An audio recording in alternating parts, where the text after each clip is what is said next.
Sebrae, a força do empreendedor brasileiro. Olá, começa agora mais um programa Destaques e a empreendedora Monique Evelli, que já criou soluções inovadoras para diversas grandes empresas brasileiras e conhecida pelo trabalho que desenvolve para mudar realizadores, é a convidada do Sebrae para uma palestra esse mês aqui em Fortaleza. Empreendedor otimista. Oferecimento Sebrae, a força do empreendedor brasileiro. A convidada do Sebrae para essa palestra é um dos grandes nomes na área de inovação e negócios do país. Um nome feminino que certamente vai trazer muitos resultados, uma troca de experiência importante para o público que vai comparecer a esse encontro. Tudo acontece no dia 24 de setembro, às 19 horas, aqui mesmo na sede do Sebrae. Nós viemos aqui saber detalhes dessa palestra, desse encontro e dessas formações que o Sebrae proporciona ao público. O nome da iniciativa é Experience Grandes Temas, e aí o intuito dessa grande jornada é a gente oportunizar para os empresários do estado todo, conteúdos e temáticas que estejam muito antenadas com as últimas tendências do mercado de negócios, do mercado empresarial. E aí a gente teve um início dessa jornada com a palestra do Sandro Magaldi, que falava sobre gestão do amanhã, e a gente aproveitou esse momento também para abrir o nosso programa de gestão avançada, que é um programa aqui do Sebrae, de 12 meses, bem robusto, para empresas mais maduras, e a gente seguiu essa sequência passando por Quixeramobim, com o André Siqueira, e lá o foco já foi marketing digital, e agora voltando para Fortaleza a gente vai falar de empreendedorismo de impacto com a Monique Evelli. E aí nessa edição, nesse tema, vocês escolheram esse nome que é importante, de destaque nacional. Tem uma boa bagagem para trazer nessa troca de experiência. Claro, a Monique ela é referência. Desde muito nova ela já tem essa experiência com empreendedorismo e o foco dela é justamente falar de como o propósito e a inovação podem mudar os negócios, né? Então ela realmente é uma referência, um expoente nessa área. Então dia 24, 7 da noite, como é que as pessoas podem fazer para participar? Pronto. O link de inscrição é pelo Simpla e ele está disponível nas redes do Sebrae. Então, Instagram, Facebook, esse link vai estar disponível para inscrição. Elas são gratuitas, mas a gente também está com vagas limitadas. Então, é bom correr para garantir a vaga, porque pode esgotar rapidinho. Para encerrar, quem participa de um encontro como esse, de um ciclo como esse, certamente sai diferente de como entra. Com certeza. E a ideia e o propósito dessa grande jornada dos grandes temas é esse, né? A gente trazer temáticas que realmente surtam efeito e possam transformar o pensamento dos empresários. Então, assim, vindo para cá, com certeza quem sair daqui vai já sair com uma mentalidade já modificada e para pôr em prática nos negócios. Empreendedor otimista. Oferecimento Sebrae, a força do empreendedor brasileiro. E a gente fala em saúde, com o objetivo de alertar sobre a importância do diagnóstico precoce e a prevenção de tumores ginecológicos. O Hospital São Carlos da Rede D'Or lançou a campanha Setembro em Flor. A iniciativa envolve médicos especialistas e tem como objetivo conscientizar sobre os sintomas e a relevância da saúde da mulher, promovendo uma série de atividades informativas e educativas. Sobre essa ação, eu conversei com a doutora Catiane Lustosa. Ela é cirurgiã ginecológica.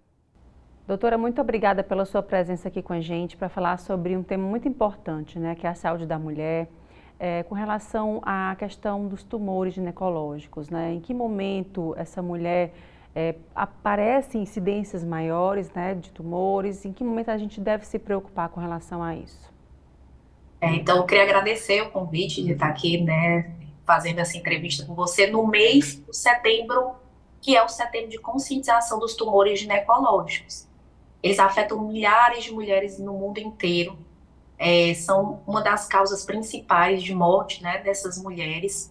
E se a gente for pensar, a gente tem mais ou menos 5 tipos, vamos dizer assim, de cânceres ginecológicos principais. Então, eles são o câncer de colo uterino, o câncer de endométrio, o câncer de ovário, o de vulva e o de vagina. Então, essa campanha do setembro é para a gente tentar conscientizar a população de que a gente precisa do diagnóstico precoce dessas mulheres, né?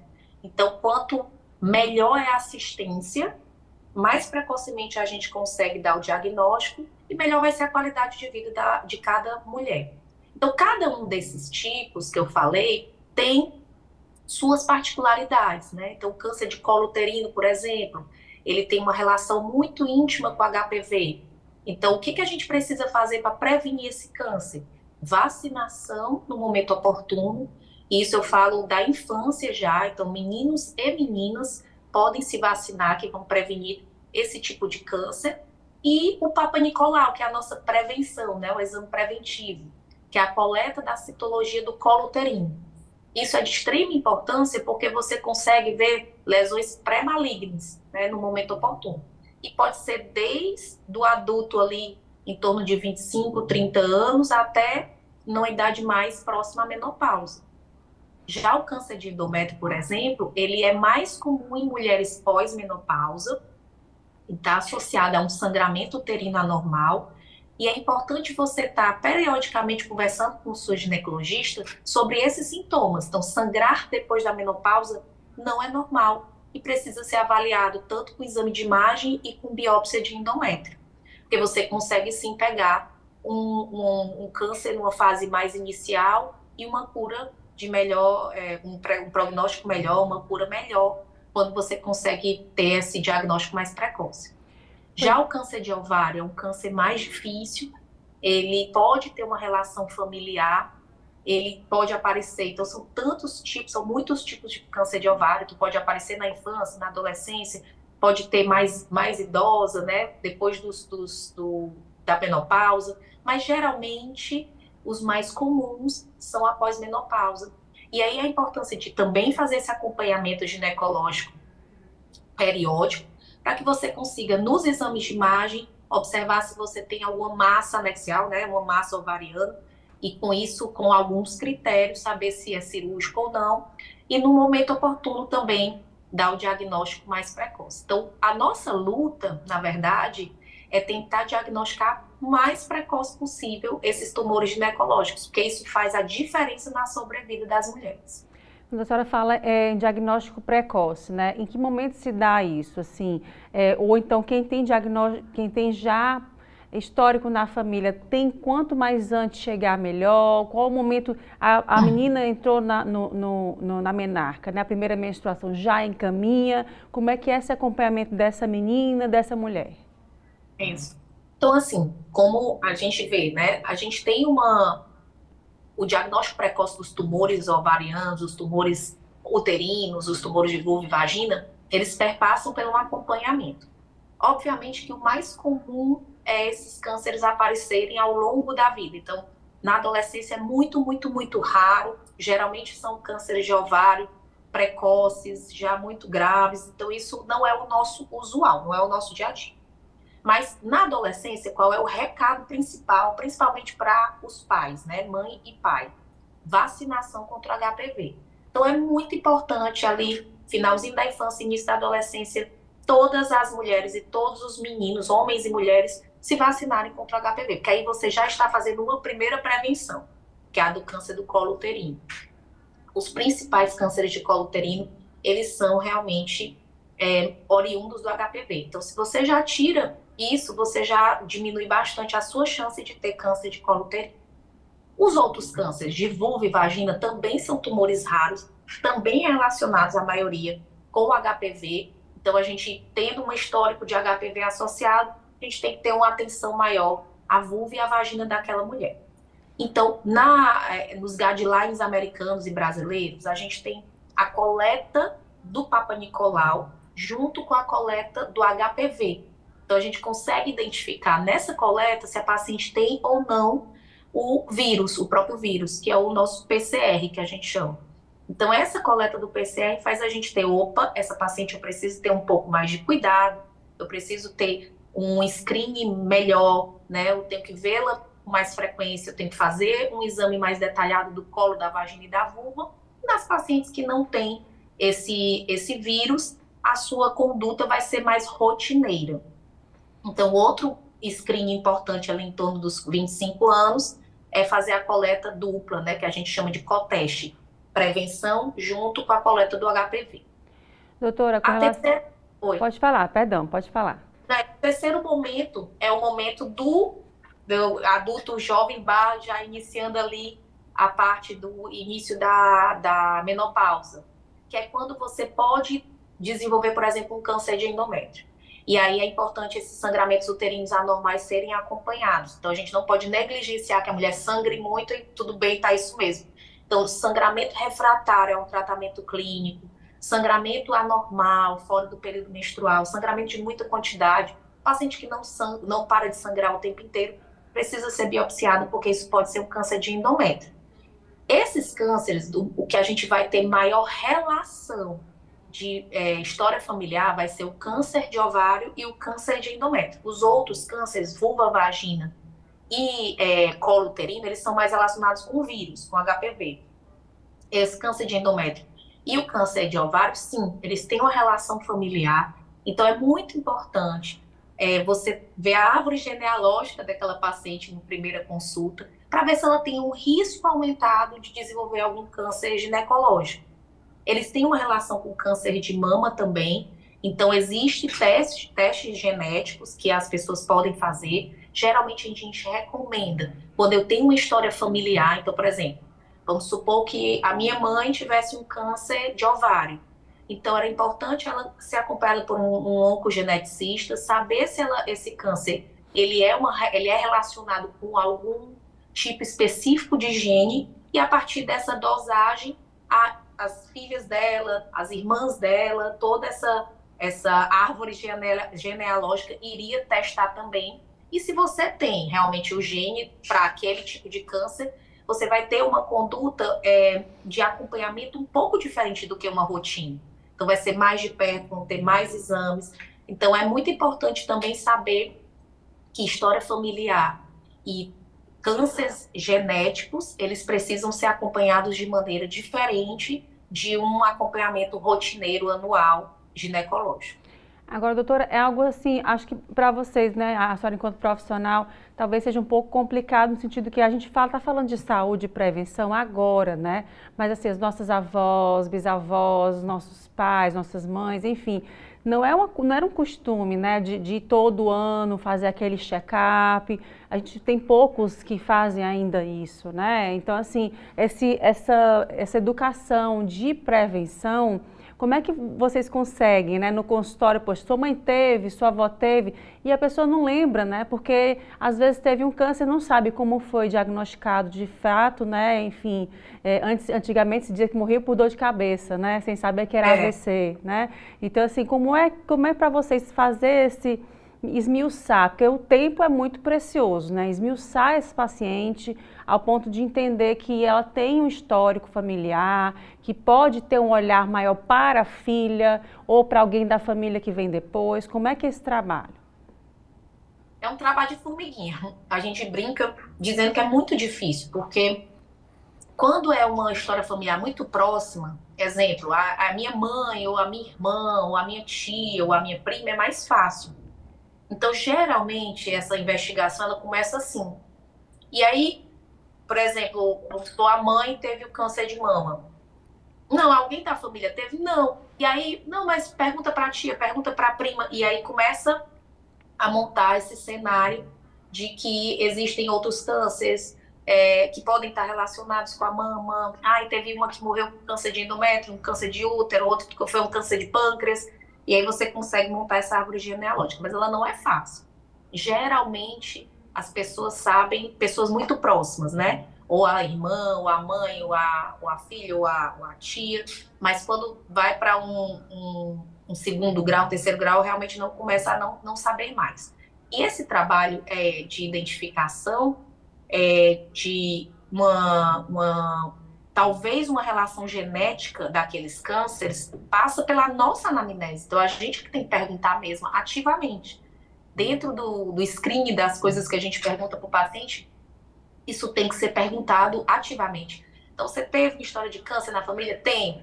Você lembra qual é o sítio? Não. Quem foi a pessoa? Foi meu avô. Só ele.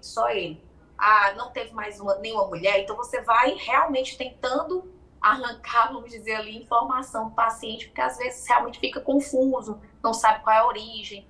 Mas hoje, com a informação, a gente consegue tentar estabelecer pelo menos algum laço ou uma pergunta e uma dúvida gerada.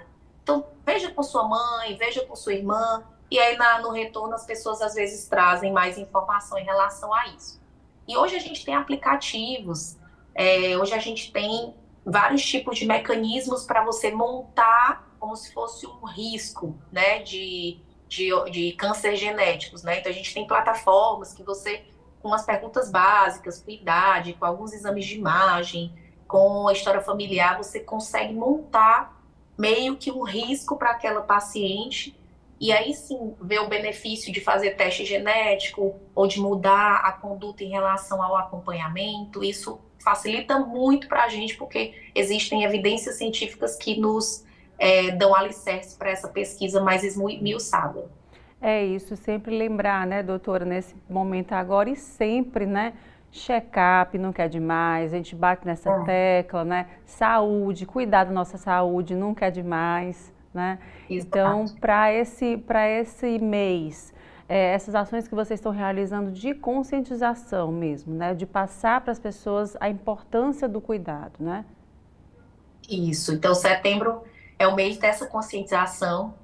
Esses cânceres, muitas vezes, eles ficam meio que escondidos, vamos dizer assim, e às vezes aparecem quando já estão muito graves. Então, a gente precisa realmente conscientizar para o diagnóstico precoce.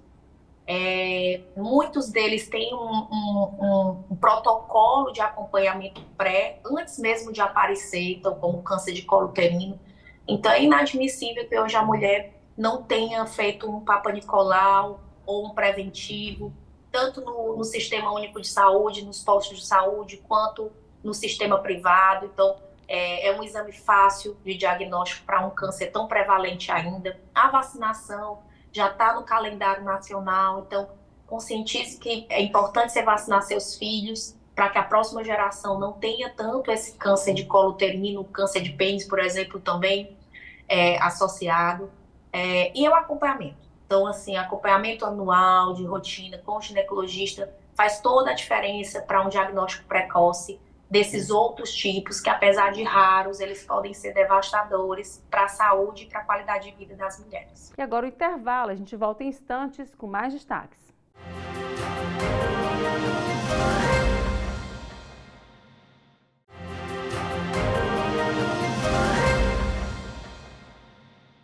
A inovação do mundo da moda está reunida em Fortaleza agora nos dias 13 e 14 de setembro.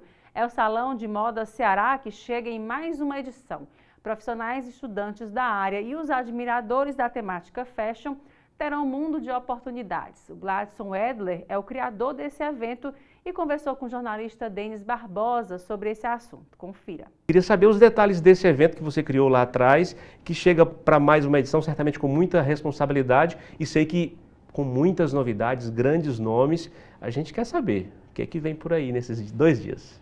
Muito bem, a gente vai trazer, esse ano a gente focou um foco no Nordeste, né? Então o tema do evento esse ano é Nordeste Luxo, trazendo estudantes, né, algumas universidades, com a temática realmente, né, a intenção tanto de lojas, né, empresas que vão gerar negócios, né? Então a nossa intenção hoje é trabalhar tanto com os lançamentos das coleções de grandes empresas, grandes marcas, grandes estilistas, grandes lojas, mas com foco em negócio. Então as pessoas vão ter seus espaços e vão poder, né, negociar, vão poder vender, vão poder trabalhar. Então hoje a junção é atacado e varejo.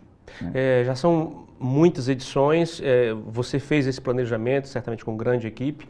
O que você planejou chegou ao que você queria ou a expectativa ela superou? Porque a gente sabe que é uma referência, todo mundo aguarda essa edição para conhecer, se formar e mostrar o que produziu. Assim, a gente começou com a ideia de um concurso, né? Então o evento de moda ele criou com um concurso, escolheu o modelo mais importante da agência, que é o New Faces, né? Então é a cara da empresa. E aí eles foi se transformando num evento de moda, porque as empresas realmente trabalhavam as coleções, trabalhavam realmente para mostrar naquele dia do evento e vender. Então realmente esse ano a gente está trazendo um grupo muito grande de influencers, né? De de pessoas realmente que têm um poder de engajamento muito grande no Ceará. Então os lojistas, as empresas estão bem com expectativa bem alta. E o que a gente vai ter já no primeiro dia? É possível já dizer um pouquinho dessa programação? Daqui a pouco eu vou perguntar para você como é que faz para participar, se ainda é possível. Sim. A gente vão ser 2 blocos, né, de trabalhos, né? Então, no primeiro dia vão ser algumas marcas, algumas lojas, mas vai ter palestra, a gente vai ter um curso de primeiros socorros, porque é uma coisa que está realmente... nós temos necessidade de aprender até para socorrer e salvar a vida de alguém. Então, a empresa que é uma marca de um dos patrocinadores, ela vai trabalhar isso, que é a SEDES Cursos, então eles vão dar esse curso. E vai ter vários desfiles, vai ter o primeiro dia do concurso, vai ter os expositores, então vai ter um grupo bem legal. E dentro disso a gente também está com, né, vai ter uma causa social, que é uma causa PET, né, de um grupo que eles vão, que é o Bola de Neve, vai ter as doações, né, vão ter doações de PETs dentro do evento. Com isso, quem conseguir a doação naquele dia vai poder desfilar também. Então essa vai ser uma ideia bem legal, que a gente realmente gosta, né, a gente abraçou essa causa. Então quem ali adotar um filhote daqueles já vai estrear, essa família vai estrear na passarela. Vai estrear na passarela, né? E aí um das influenciadores é uma pet, que é uma muito conhecida no estado, que é a Anitta, então ela também vai estar no evento, também vai desfilar, então assim, vai ser muito legal, né? Já no segundo dia, a gente também vai ter o segundo dia do concurso, para escolher o modelo mais importante. Então, vão ter vários jurados, influenciadores, diretores, produtores, donos de agências de publicidade, influenciadores, jornalistas que são, né, que compõem esse júri. Então, eles escolhem o vencedor para ser a cara da New Faces, que realmente essa pessoa realmente fica a nível nacional ou internacional, então a gente tem vários modelos fora, como também vai ter a finalização das algumas marcas, algumas empresas, os expositores e uma palestra da Unifor também, que a gente também vai ter no segundo dia. Leidson, é uma grande vitrine. Para quem gosta, para quem ama, para quem trabalha com isso, é um mundo, né? É bem louco. E assim, querendo ou não, a gente trabalha com sonhos, né? Então, as pessoas realmente trabalham o ano todo com aquele direcionamento, tanto do modelo como do lojista, e lançar aquele produto, lançar aquela pessoa. Então, realmente é uma expectativa bem alta, né? Eu sempre brinco, o sarrafo de responsabilidade é bem arte. Queria falar um pouquinho também dessa parceria que vocês se preocupam com as faculdades, né? Quem forma esses profissionais. É um grande momento também para quem está se formando, para quem está nessa área, quer ver de perto grandes nomes, quer pegar ali alguma ideia ou, claro, mostrar os seus projetos, né?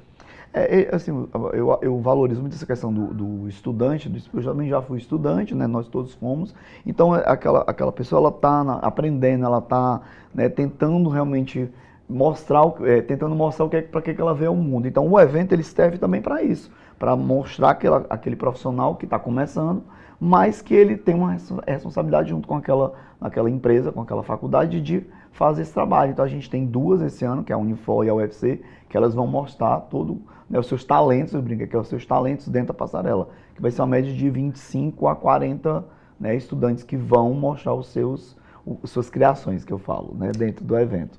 E será lançado no próximo dia 20 de setembro, no Espaço Cultural do Cantinho do Frango, o livro do Croata, do autor Marcelo Lavor.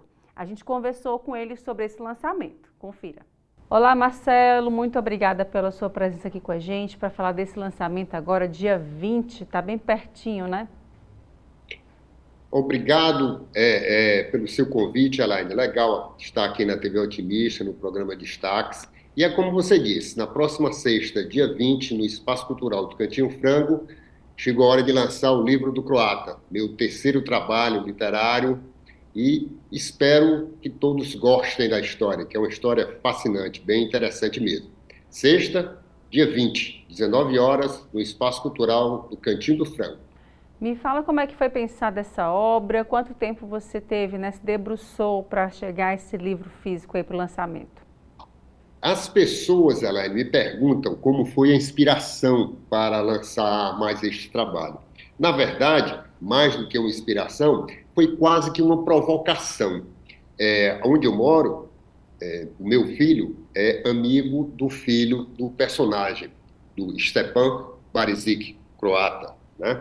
E eles conversando, numa oportunidade, o filho dele contou as aventuras do pai, né, que fugiu da Croácia, depois foi para a Itália, depois para a França e tal. E o meu filho, sabendo dessa minha veia de contador de histórias, afinal, passei a vida toda contando histórias, me contou, né, e me deu uma provocada. Por que você não escreve o livro contando a história dele? E eu digo, cara, a história é bem interessante, mas não é assim também não é tão simples. Enfim, um outro dia, passados alguns meses, eu me encontrei com um dito personagem, que não havia ainda o conhecido pessoalmente. E, ao nos encontrarmos, ele já foi provocando. E o livro, não vai escrever, não?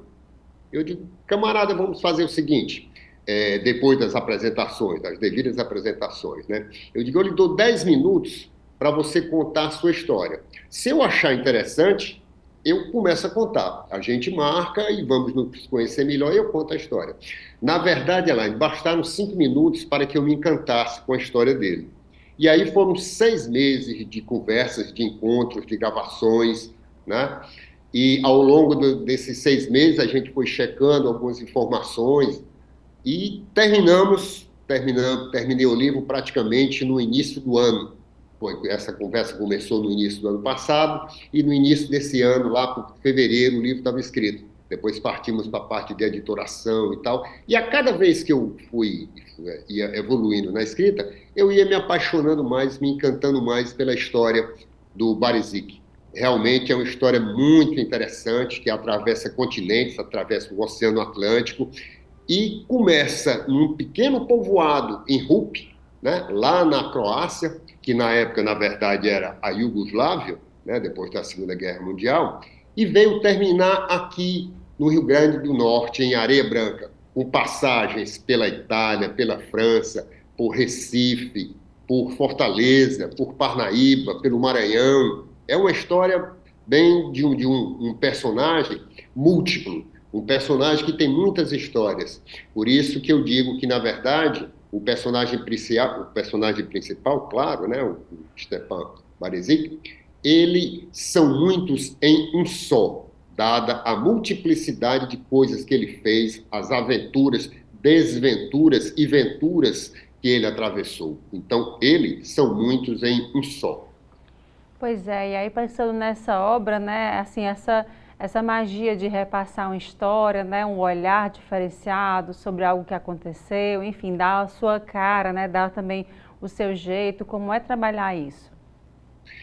Para mim foi uma experiência bastante interessante, porque os meus 2 trabalhos anteriores, e até voltando um pouco, ao longo da vida eu sempre fui publicitário, sempre fui redator, né?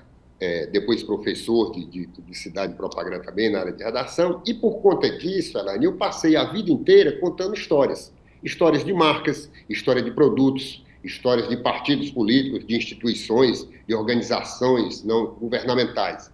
Num determinado momento, eu comecei a contar histórias minhas. O primeiro livro, que chama-se Sobreviver, é meio que um relato de uma travessia que eu fiz junto com a minha esposa na luta contra um câncer que, graças a Deus, foi vencido, né? Então, o protagonista somos eu e minha esposa no primeiro livro. No segundo livro, que é O Menino de Calção, o protagonista também volta a ser a minha pessoa, na medida em que são memórias da minha infância, da minha adolescência, aí em Fortaleza. Já o terceiro foi a primeira vez que, em termos literários, eu me debrucei para contar a história de alguém, né? Isso, de certa forma, exigiu de mim um esforço muito grande, até para que a gente possa manter, que eu pudesse manter, uma certa isenção, na medida em que você vai escrevendo, eu particularmente vou me envolvendo muito com as coisas e acabo me apaixonando pelos personagens, certo? Então, talvez essa seja a grande diferença e a grande mudança na minha escrita, no meu jeito de escrever, contar histórias de outros, né? Com um detalhe também, as pessoas, muita gente, porque comenta que você escreveu a biografia de um personagem e tal. Na verdade, não é a biografia, né? Eu sou muito ciente dos meus conhecimentos e entendo que biografia é um trabalho muito mais exaustivo, é um trabalho que envolve muita pesquisa, né? Os livros do Rui Castro, os livros do Lira Neto, por exemplo, né? São brilhantes biografias que já lançaram aí. E já no nosso caso, aqui no livro do Croata, não é uma biografia, são episódios, né? São capítulos que ele atravessa, que ele vai contando, desde a infância lá em Huk, como eu falei, na Croácia, até chegar, por último, aqui em Mossoró, que é onde ele vive atualmente, né? Atravessando cada um dos episódios.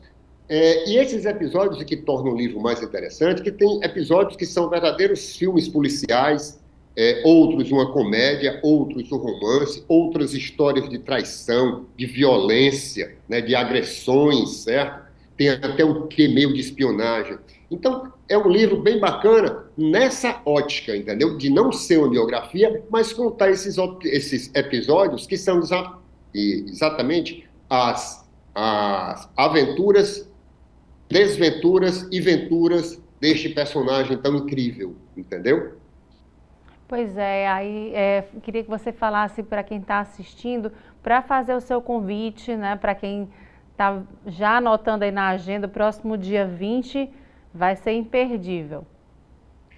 É o que eu espero, né? Conto com todos vocês lá. Só repetindo, será na sexta-feira, 19 horas, lá no Espaço Cultural Cantinho do Frango. É um ambiente bem bacana, um ambiente aberto, com música, com muita gente bacana, para que a gente possa trocar uma ideia, né? Inclusive, eu estarei presente juntamente com o croata também. Consegui convencê-lo aí a Fortaleza neste lançamento, né? E vai ser um prazer receber todos vocês. Sexta, dia 20, no Espaço Cultural Cantinho do Frango. Convite extensivo a todos, em especial também para você, Elai, né? E para toda a equipe aí da TV Otimista. Será um prazer receber vocês por lá.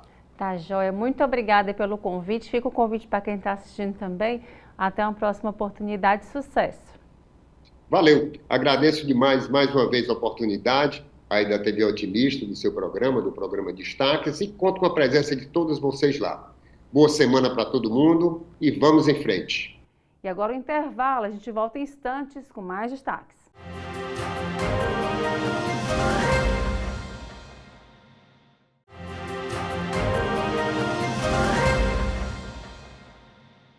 E vem aí a segunda edição do Festival Rio Mar de Literatura, que acontece nesse sábado agora, dia 14 de setembro. Este ano o evento homenageia a literatura nordestina e a construção do imaginário coletivo da região. Tudo é gratuito e conta com participação de grandes escritores nacionais. O jornalista Denis Barbosa conversou sobre a programação com Michele Ribeiro, que é gerente de marketing do Rio Mar Fortaleza. Confira. Baseado ali na informação que a gente tem, na verdade nós acompanhamos, foi um sucesso a primeira edição, muito concorrido, e certamente essa segunda vem com muita responsabilidade para essa equipe, né? O que é que vocês estão preparando? Bastante responsabilidade. Ano passado foi a primeira edição, a gente trouxe 2 autores principais, foram o Braulio Bessa e a Socorro Racioli, a Socorro que é nossa, o Braulio também cearense, e esse ano a gente continua nesse movimento de homenagear os grandes escultores do Nordeste. A temática desse ano é o movimento armorial, com o grande homenageado Ariano Suassuna. Estamos trazendo, inclusive, o neto do Ariano, o João Suassuna, para fazer parte de uma das rodas de conversa. Então, é uma programação muito intensa, o dia todo. O teatro abre às 10 horas da manhã e a gente vai até 8 horas da noite com um show de fechamento.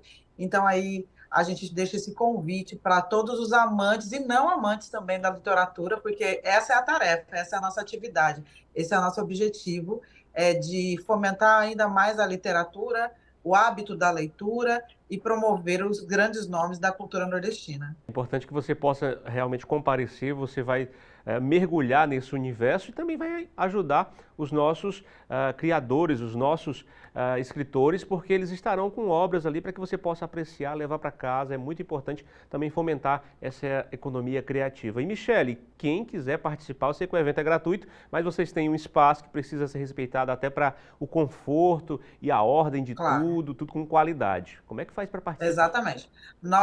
Nós abrimos as inscrições ontem, é só você entrar no perfil no Instagram do Shopping Rio Mar Fortaleza, você vai ter lá todos os links para cada roda de conversa, você vai ter um link de inscrição. Então, se você quer ir na roda que vai ter o Bookster, o Lira e a Jaride, você faz a sua inscrição ali. Se você quer ver o João Suassuna, você faz a inscrição ali. Não, estou trabalhando nesse sábado, só vai dar tempo de ir para o show do Fausto Nilo. Então, você faz a inscrição ali. Lembrando que a inscrição é obrigatória, mas a gente tem um respeito de ocupação do teatro. Então, o teatro são 900 pessoas, então vai ser formada uma fila, encher o teatro, você espera para a próxima roda. Então, a cada roda que acontecer dentro do teatro, a gente esvazia o teatro para entrar o novo público, para a nova roda de conversa, dando assim a oportunidade para muito mais pessoas poderem curtir o evento. Aí vai ser uma grande oportunidade. Michele, muito obrigado pela participação aqui no programa e sucesso nessa segunda edição. Obrigada, a gente espera vocês lá.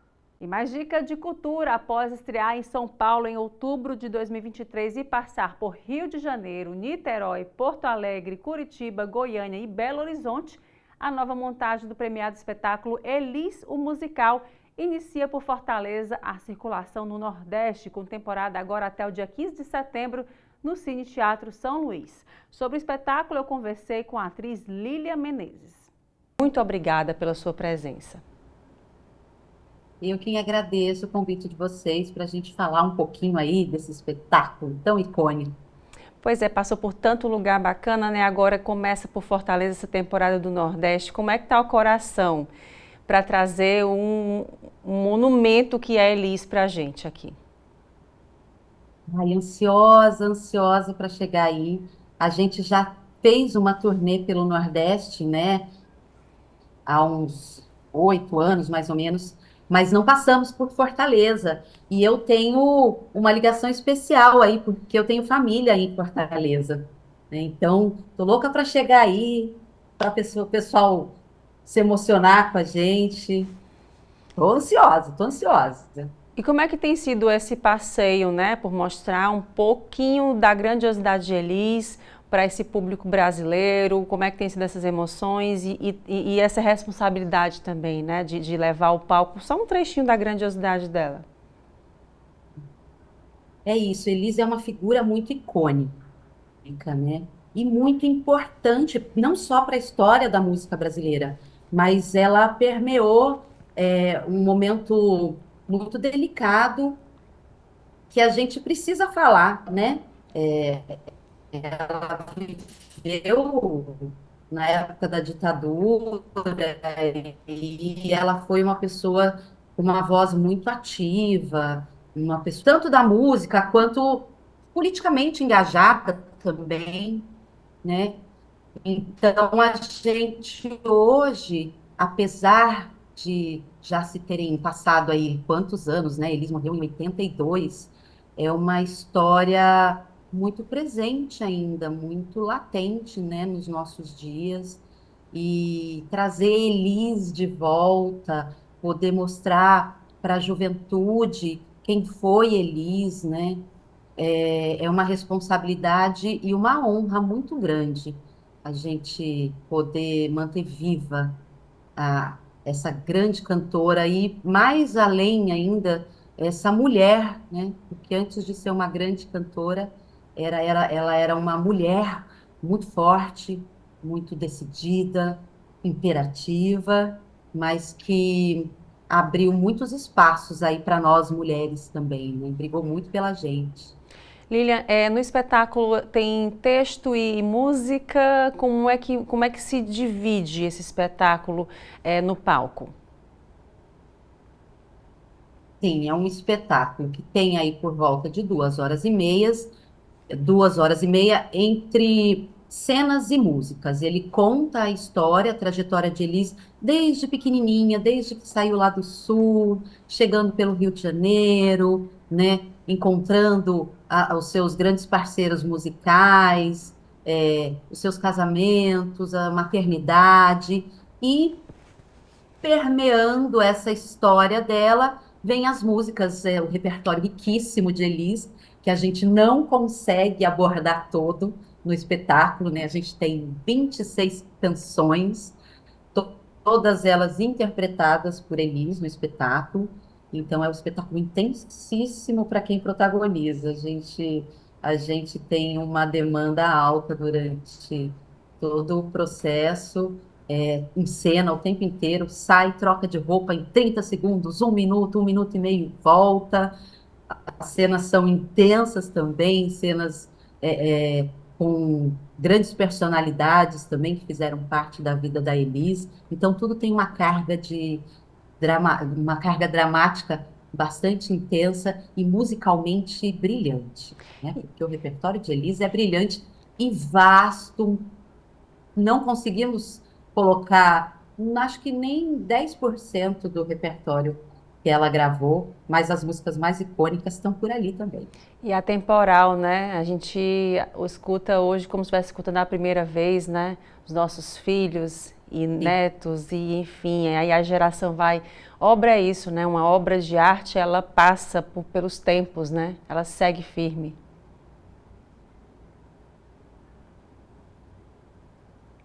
E é isso, além das letras, né? Os arranjos primorosos todos, e ainda moderníssimos, é isso que é muito bacana de ouvir, porque é uma música que não é datada, né? É uma música que ela vai passar de geração em geração. Meus filhos ouviram Elis de pequenininho, agora a gente está aí passando esse mastro para as novas gerações, e é interessante ver como a gente ouve muitos relatos assim, eu levei meu filho adolescente para assistir, minha filha adolescente para assistir, e saíram de lá encantadíssimos, saíram pesquisando a história de Elis, e algumas pessoas acham que Elis é só uma cantora que gravou ali um Águas de Março, um Madalena, como Nossos Pais, né, que são músicas que estão mais próximas aí da gente.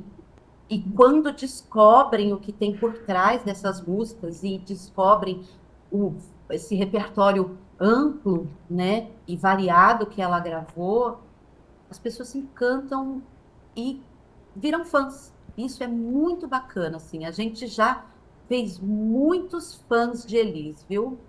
Que coisa boa, né? E você, enquanto fã, né? Você falou que passou para os seus filhos, mas quando foi o teu encontro com a personagem, né?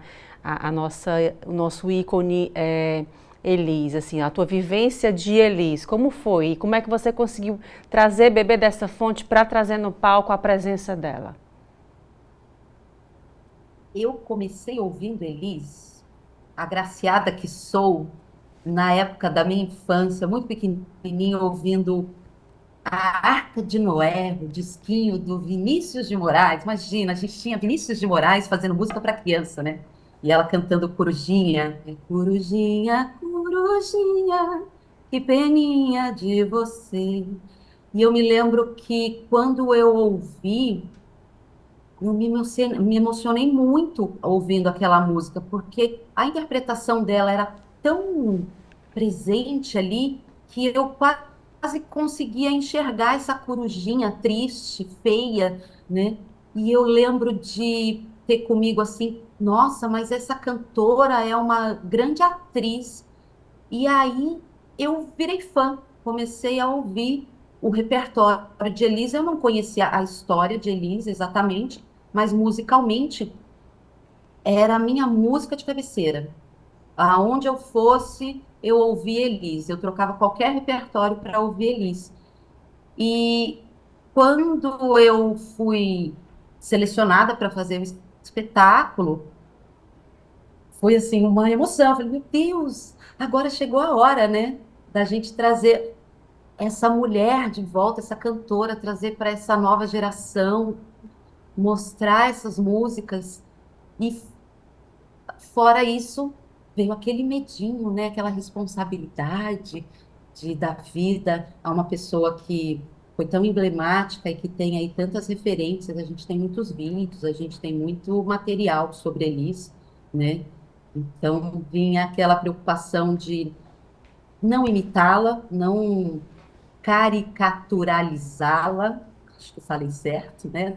Não criar uma caricatura, mas de fato prestar uma homenagem a ela, né? Dentro da minha vivência, dentro do material que eu tenho para dispor a ela. E foi uma preocupação, inclusive, do Denis com relação à concepção de Elis para o espetáculo, né? Porque eu revezo com Laila Garran.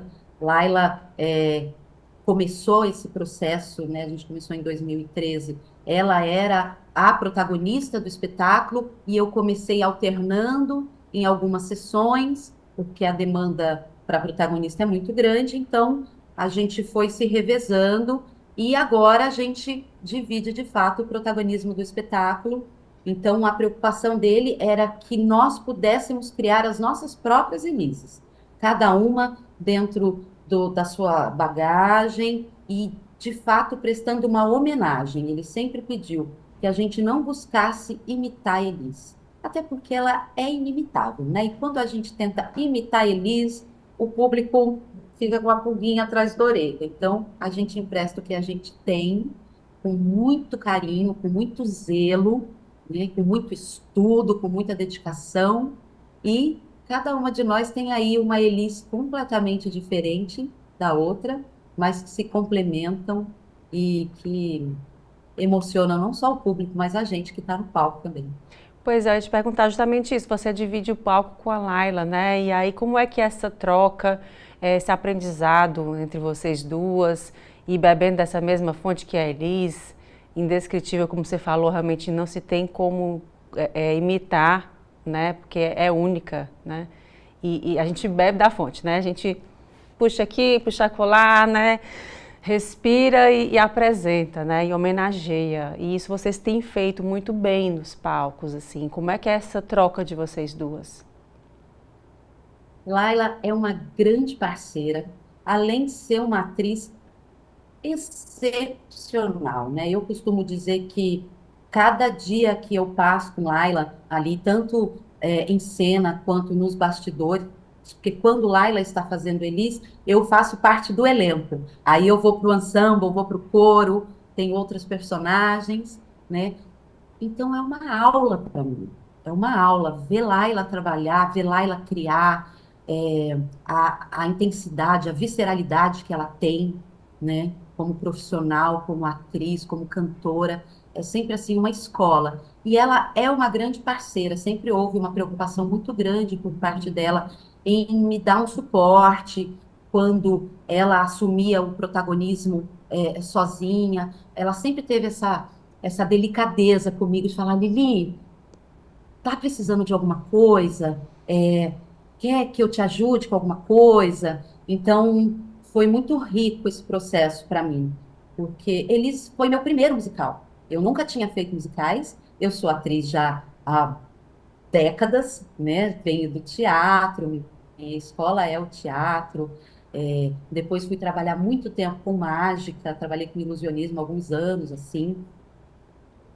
Mas no teatro musical eu nunca tinha me aventurado. Então, quando surgiu a oportunidade de fazer as audições de Elis, eu quis fazer, fui chamada para ser elenco e sub da Laila, mas no meio do processo eu já passei a alternar, né?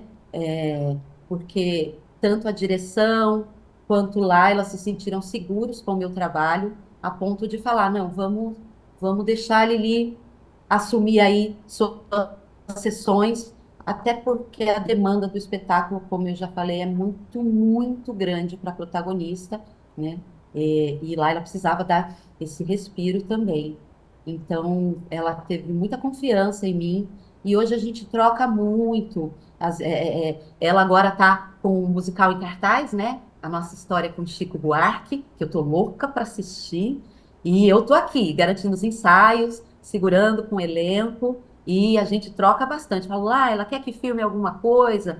Ou ela vem e me pergunta, né? A gente tem uma parceria muito bonita, muito bacana.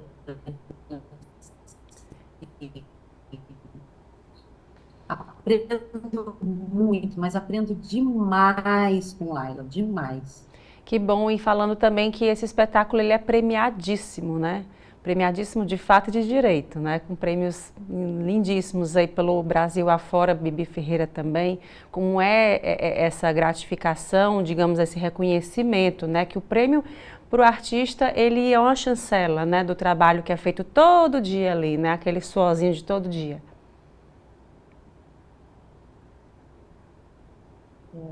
É isso, o prêmio não faz o espetáculo, mas valida, né?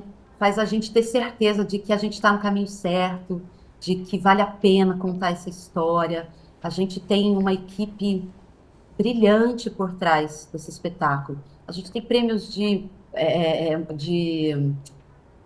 arranjos, de coreografia, de figurino. Eu acho que todas as áreas do espetáculo, se não me engano, posso estar falando alguma besteira aqui, mas acho que temos prêmios em todos os setores do espetáculo, inclusive Laila, como melhor atriz, muitos prêmios, né? Eu, no ano passado, também recebi um prêmio como alternante, né?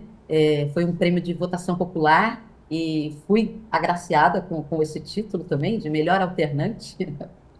E é isso, eu acho que o prêmio, ele é importante para fazer a gente acreditar cada vez mais que a gente está no caminho certo, que vale a pena a gente seguir essa trilha, que vale a pena contar essa história da maneira como está sendo contada.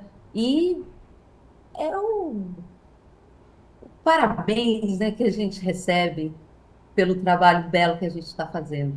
É isso, Lilian. Para a gente encerrar aqui já, querendo um pouquinho mais de vocês, mas a gente vai ter quando vocês estiverem aqui em Fortaleza, né? Então faça aí, por favor, o convite para quem está assistindo, para se fazer presente nessa programação, essa abertura de temporada aqui no Nordeste. Ai, venham assistir o espetáculo. A gente quer muito chegar com esse espetáculo aí. Eu estou louca para chegar em Fortaleza. Não sou nordestina nascida, mas nesse sangue aqui corre farinha. Eu adoro o Nordeste. E então a gente vai estar nos dias 13, 14 e 15 de setembro no Cine Teatro São Luís, que já soube que é um teatro muito bacana. E os ingressos estão à venda a partir de R$ 21, então está bem acessível, dá para assistir o espetáculo comigo e com Laila. Olha só, faço esse desafio para o público aí. Venham assistir o espetáculo comigo e com Laila. A Laila vai fazer a sessão do domingo, fechando o nosso fim de semana aí em Fortaleza, e sexta e sábado as sessões são comigo. Então, se vocês puderem, assistam com as duas, para entenderem essa diferença, para absorverem diferentes intensidades de Elis. E a gente espera vocês com muito carinho, com muito carinho. Vamos chorar junto, vamos rir junto, porque esse espetáculo tem de tudo um pouco. Que maravilha, Lilian. Só a gente lembrando aqui sempre que gasto com cultura não é gasto, é investimento, né? É investimento. A gente está investindo em vida, em tudo, né? Em vida, que é o mais importante. Muito obrigada mesmo mais uma vez e até uma próxima oportunidade. Eu quem agradeço, Elaine. E o Destaques fica por aqui. Obrigada pela sua companhia e até o próximo programa.